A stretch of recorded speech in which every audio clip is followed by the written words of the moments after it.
కంఠస్థానంలో అనాహత చక్రము ఉంటుంది. దానియందు నీలకంఠుడైన పార్వతీ పరమేశ్వరులు ప్రకాశిస్తూ ఉంటారు. నాసికా రంధ్రముల యందు అనగా ముక్కు యొక్క క్రింది భాగాన విశుద్ధ చక్రము ఉంటుంది. దాని యందు జీవుడు ప్రకాశిస్తూ ఉంటాడు.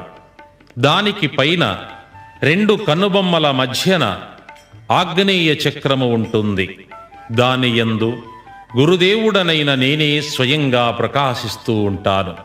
దానికి పైభాగాన శిరస్సు యొక్క మధ్య భాగంలో సహస్రార చక్రము ఉంది.